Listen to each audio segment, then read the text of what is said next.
Welcome to the Deep Dive. Today we're zeroing in on a story that really shows the terrifying power of societal hypocrisy. The catastrophic, almost unbelievable 3-week fall of Oscar Wilde. This isn't just, a tale of genius undone.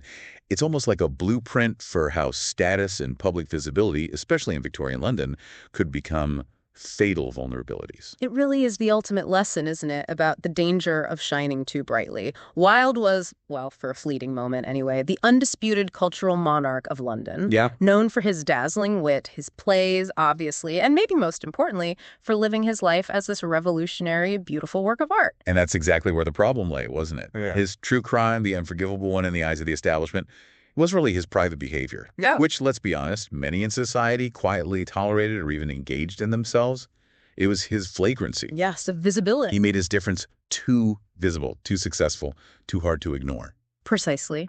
His fame gave him a kind of shield, maybe. Right. But it also painted this huge target on his back. Right. And that's why when you hear his famous line, the one, "We are all in the gutter, but some of us are looking at the stars," it just feels utterly devastating now. It really does. He was literally dragged from the stars down into that gutter and punished for daring to look up in the first place. But our mission today in this deep dive is to trace that dizzying, almost instantaneous collapse.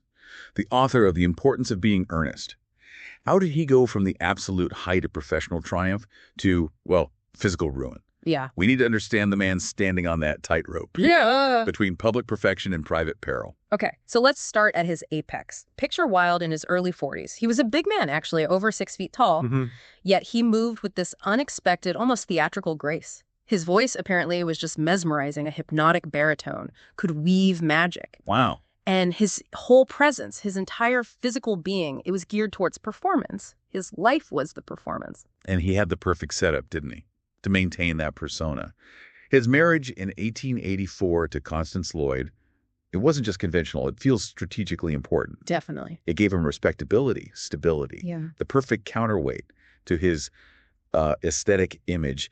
And by all accounts, he genuinely loved his 2 sons, Cyril and Vivian. Oh, absolutely. His letters show that. Yeah, there's that letter where he talks about being hard at work, being a father, spending hours playing with them. It sounds quite touching. It does. But that respectability, that family life, it was the disguise, wasn't it? No. The profound reality, the difficult one, was that his romantic and sexual desires were directed toward other men.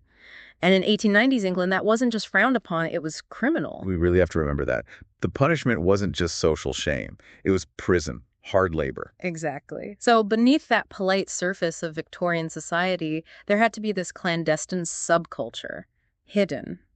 A world reliant on whispers, coded language, pseudonyms maybe. All of that, defined by this constant gnawing fear of exposure, police surveillance, and the inevitable awful cycle of blackmail. It was pervasive. The pressure to keep those 2 worlds separate, it must have been immense. Unbelievable pressure. The strain of trying to reconcile that desire for, normal family life status, respectability, with the pursuit of what he famously called the love that dare not speak its name. Yeah. That created this internal rift. You could argue, maybe, that this need to live 2 lives was the fundamental flaw, the vulnerability that Queensberry eventually exploited so brutally.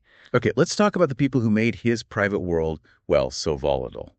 First, in 1886, there's Robert Ross, Robbie Ross. Robbie, yeah. A loyal friend and, many believe, his first male lover.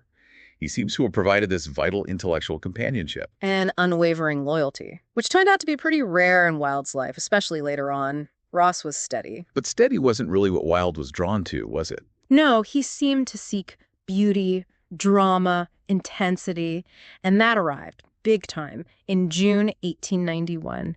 Lord Alfred Douglas, or Bovey, a 21-year-old Oxford student, described as having this extraordinary flower-like beauty. Wow. And Wilde was just instantly smitten, completely captivated. He saw him less as a person, maybe, and more as this living work of art, an aesthetic ideal. It sounds less like a stable relationship and more like, a volatile addiction. Yeah. How did Wilde, this genius, not see the danger in Bowes's constant need for drama and that sense of entitlement? Oh, I think he probably saw it, but he embraced it almost almost fatalistically. Right. The relationship was incredibly tempestuous. Yes, there were extravagant dinners, trips to Paris, Algiers, lavish gifts Wilde paid for with his booming income. Man, he's making a lot of money, A though. fortune. But these highs, these luxurious moments, they were constantly punctuated by these explosive, really quite childish fights, often instigated by Bose's petulance, his entitlement. It seems Wilde was drawn to that volatility. Maybe the sense that this love was too magnificent, too intense to possibly last. It had a kind of doomed beauty. And that entitlement you mentioned, it had a source. Bose's father. The real antagonist enters the story. John Douglas, the 9th Marquess of Queensberry. Queensberry, a man who could not have been a more perfect or more dangerous foil for Wilde. I hope so. Well, if Wilde represented aesthetic beauty, intellectualism, wit, Queensberry was brute force, literally.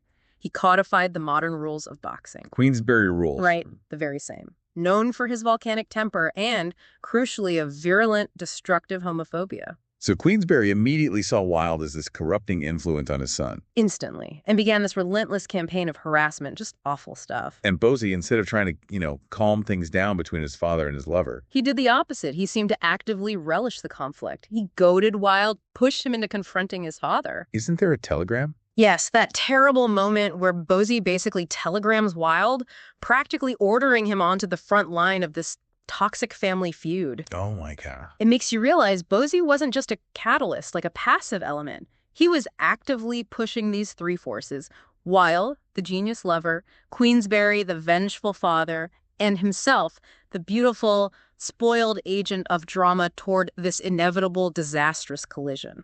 And the stage for that collision, it was set right at the absolute peak of Wilde's career. It's early 1895. Unbelievable timing. An Ideal Husband was a huge hit. And then February 14th, Valentine's Day, The Importance of Being Earnest premiered. Stunning triumph. He was untouchable, people thought.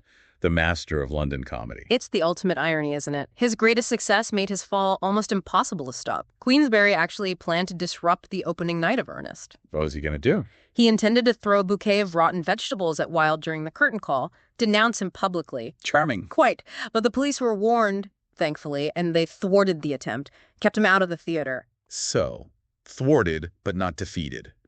Queensberry finds another way. A quieter but far more lethal weapon. Much more lethal. A simple visiting card left at Wilde's club, the Albemarle. And this small piece of cardstock, this becomes the point of no return. Absolutely. Because on it was the infamous, libelous accusation, including that deliberate, insulting misspelling. For Oscar Wilde, posing some dues to might. Exactly. Posing some dues might. The fuse was lit. Wilde was, understandably, consumed by fury. Public insult. Humiliation. All his sensible friends, especially Robbie Ross, they begged him, pleaded with him, just get on the night train to France, disappear for a while. Would that have worked? Almost certainly. The police likely wouldn't have pursued him overseas for something like this, not initially anyway. He would have been safe, out of reach. But Bose. But Bose urged him to sue his father, sue Queensberry for criminal libel.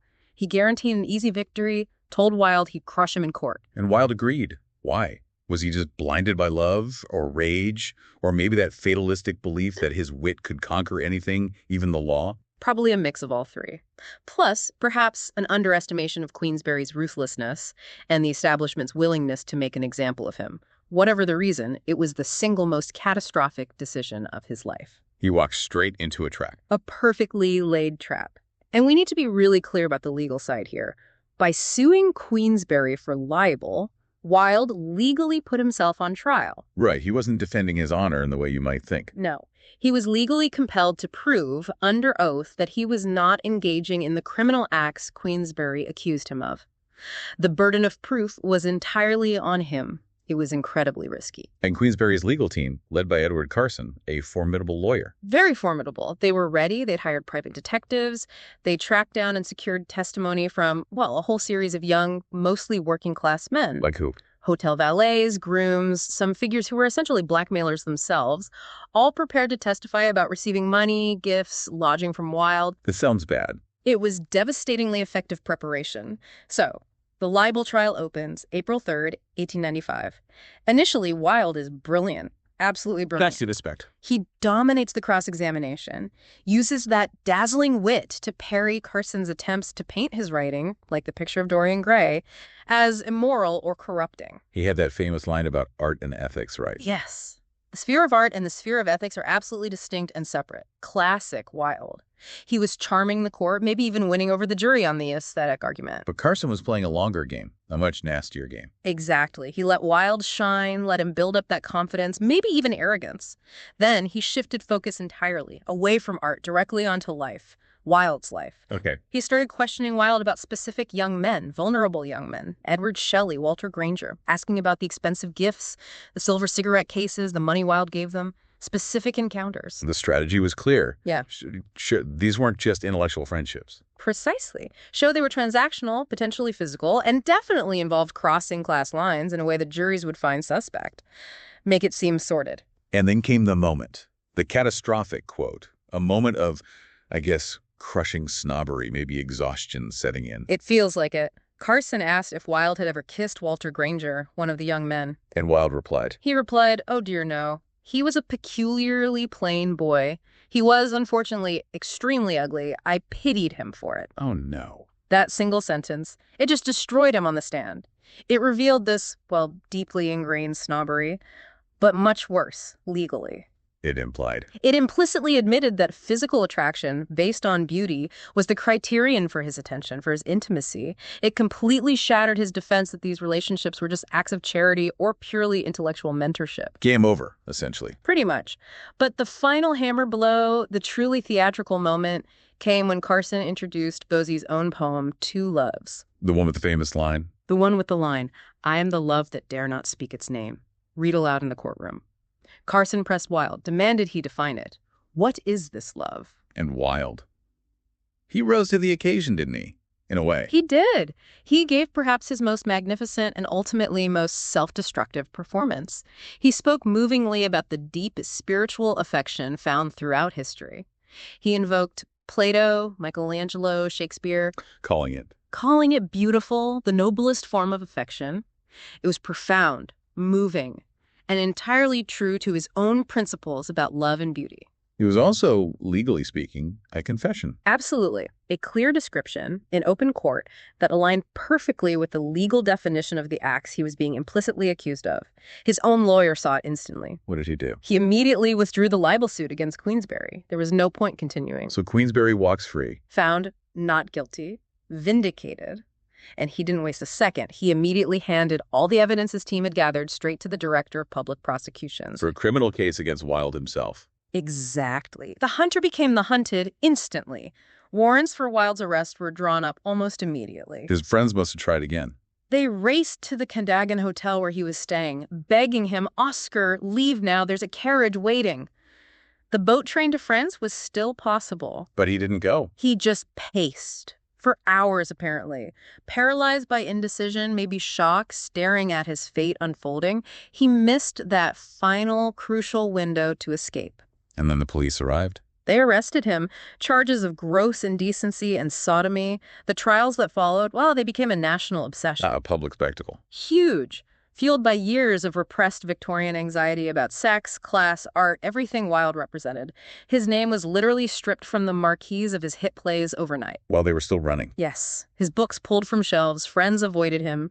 London society needed a brilliant fall, perhaps, to justify its own hidden hypocrisies. Was the conviction immediate? There was actually a hung jury in the first criminal trial. Some jurors were perhaps swayed by Wilde or uncomfortable with the evidence. But the government pressed hard. They wanted a conviction. They pushed for a retrial. And a second time. Guilty. May 25th, 1895. The judge, Mr. Justice Wills, handed down the maximum possible sentence. Which was? Imprisoned and kept to hard labor for 2 years.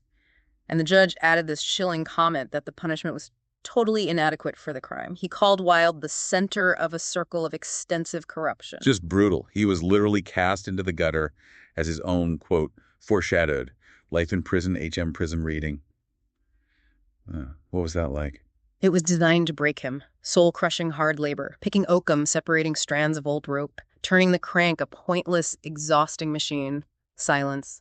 solitude. For a man who lived for beauty and conversation. Deprived of books for a long time, writing materials, intellectual company. It was mental and physical torture. And yet, it was this agony, this suffering, that produced some of his most enduring work, paradoxically. It really was. From that prison cell came De Profundis. That long, heartbreaking, sometimes bitter letter/indictment aimed squarely at Bosie. Right. And the Ballad of Reading Gaol, his incredibly powerful poem about suffering, empathy, and the brutality of the prison system, inspired by the execution of another inmate. So he serves his time. He emerges in 1897. What happens then? He emerged broken physically and financially, bankrupt, reputation ruined in England. He went straight into exile in France. Under a pseudonym. Yes, he adopted the name Sebastian Melmoth, a reference to a Gothic wanderer figure. He drifted around Europe, saw Bosie again briefly, but the spark was gone or perhaps too dangerous to reignite. And he died quite young. Very young. Just 3 years later, in 1900, in a cheap Paris hotel room. He was only 46. The official cause was cerebral meningitis. What's fascinating, looking back now, is the complete transformation of his legacy. Isn't it? The man convicted as this vile criminal, the corrupter of youth. He's now rightly celebrated. A martyr, a pioneer, a key figure for LGBTQ+ rights and identity. An icon. An icon, exactly. Symbolizing the courage to live and love against relentless persecution. In a strange way, it's his suffering, that brutal punishment, that gives his story its enduring moral power today. And even right at the very end, that wit, the brilliant, irreducible genius that defined him, it somehow endured.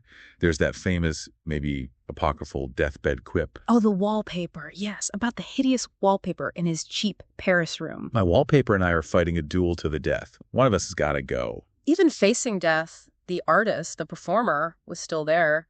The art of the perfectly turned phrase lasted right until the final curtain. Amazing. It absolutely is. But maybe, for you, the listener, something to think about is the really tragic, complex role of Lord Alfred Douglas in all this. Bosie again. Always Bosie. When we look back at the evidence, the timeline was Wilde simply a victim of Bosie's manipulation, his immaturity, his recklessness, allowing himself to be goaded into court and destruction. Or was he, perhaps, on some level, a willing participant, almost fatalistic, choosing this beautiful, dramatic, doomed love, the ultimate tragic performance, over safe, boring pragmatism and escape? That internal conflict, head versus heart. Exactly. Played out on the grandest, most public, and ultimately most destructive stage. That's the genius and the profound tragedy of Oscar Wilde that still resonates. A profound question indeed to take with you. Thank you for diving deep with us into the sources today.